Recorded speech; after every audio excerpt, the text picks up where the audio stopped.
एक बार भगवान बुद्ध अपने शिष्यों के साथ बैठकर उन्हें कुछ समझा रहे थे।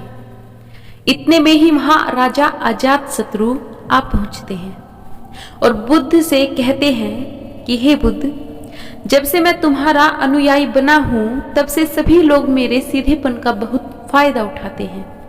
आपका अनुयायी बनने से पहले लोग मुझसे बहुत डरते थे, क्योंकि तब मैं बहुत क्रूर था और किसी को भी मृत्यु दंड देने में क्षण भर का समय भी नहीं लगाता था।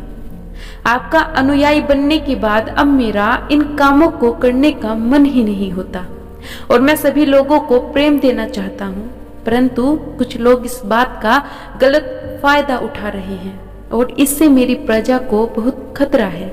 मेरे शासन में बहुत दिक्कतें आ रही हैं। अब बताएं मैं क्या करूं? राजा की बात सुन बुद्ध उन्हें एक कहानी सुनाते हैं। एक बार एक भिक्षु एक गांव से गुजर रहा था। उस गांव में एक बहुत बड़ा पीपल का वृक्ष था। चलते चलते भिक्षु बहुत थक गया था। उसने सोचा कि उस वृक्ष के नीचे थोड़ा आराम कर लिया जाए। वह वहां पहुंचा ही था कि कुछ लोग उसे रोक देते हैं और कहते हैं कि वहां एक बहुत जहरीला सांप रहता है। उसने बहुत से लोगों को डस लिया है। वह इतना खतरनाक है कि जो भी उसके सामने आता है वह उसे जिंदा नहीं छोड़ता। लोगों की यह बात सुनकर भिक्षु मुस्कुराता है और कहता है, एक दिन तो सभी को मरना है। अगर मुझे आज ही मरना होगा तो इसमें कौन सी बड़ी और डर की बात है। आप मेरी जरा भी चिंता न करें और मुझे आज्ञा दें। भिक्षु वहां से चल देता है और पेड़ के नीचे अपना आसन बिछाकर बैठ जाता है। थोड़ी ही देर बाद उसके सामने सांप आ जाता है और उससे कहता है, क्या तुम्हें मुझसे डर नहीं लगता? क्या तुम्हें पता नहीं यह मेरा इलाका है और यहाँ मैं आने की किसी को भी अनुमति नहीं देता और ना ही किसी की हिम्मत होती है। सांप की बात सुन भिक्षु से बड़े ही प्यार से कहता है, इसमें डरने वाली कौन सी बात है?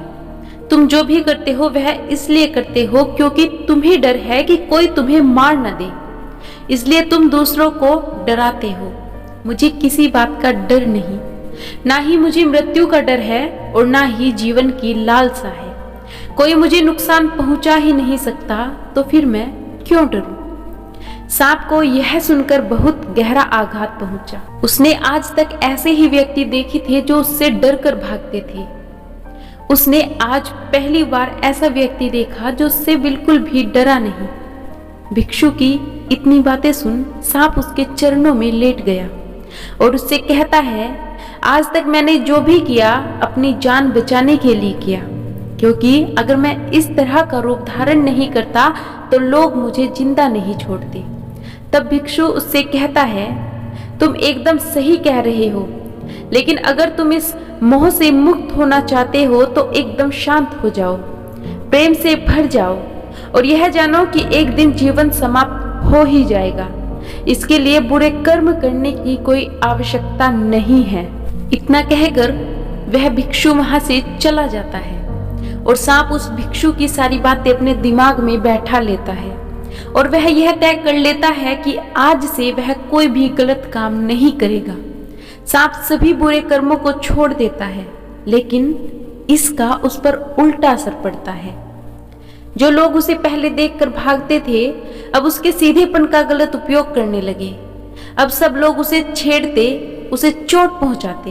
अब सांप बहुत दुखी रहने लगा और बहुत ज्यादा चोट से ग्रस्त रहने लगा। अब उसके शरीर पर बहुत सी चोटों के निशान बन गए, क्योंकि अब वह लोगों को कोई भी नुकसान नहीं पहुंचाता था और सभी लोगों के साथ प्रेम से रहने की कोशिश करता था।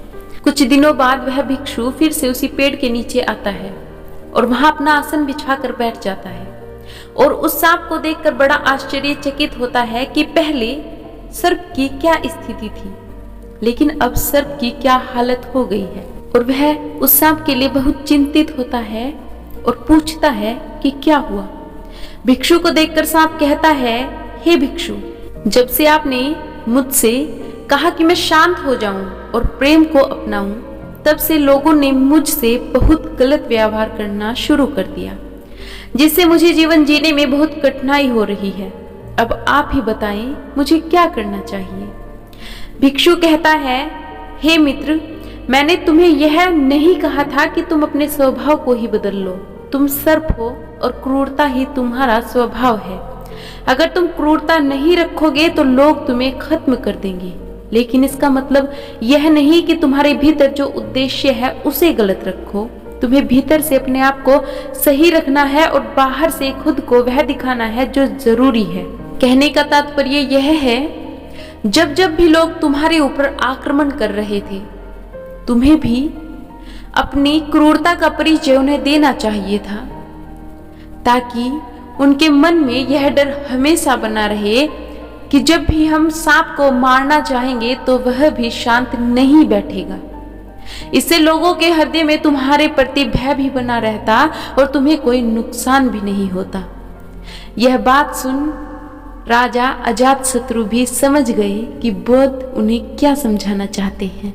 राजा समझ गए कि जब तक कोई शत्रु उनके राज्य, उनकी प्रजा, उनकी भूमि, उनकी संपत्ति की ओर नहीं देखेगा, तब तक वह भी शांत रहेंगे और किसी को कुछ भी नहीं कहेंगे। और यदि उनके शांत बैठने से बात उनकी प्रजा, उनकी जान, उनके आत्मसम्मान पर बनेगी, तो उन्हें भी अपनी शक्ति का परिचय देना होगा।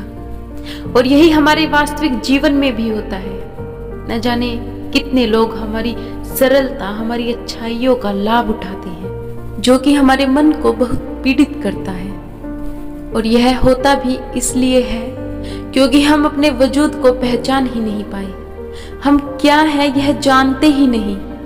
जिस दिन हम जान जाएंगे कि हम क्या है, हमारा वजूद क्या है, हम किसके लिए क्या अहमियत रखते हैं, सामने वाला चाहकर भी हमारा उपयोग नहीं कर पाएगा। और इस कहानी से हमें यही सीख मिलती है कि अपनी शक्तियों को पहचानो और आवश्यकता पड़ने पर खुद को सुरक्षित रखने के लिए उनका उपयोग करो।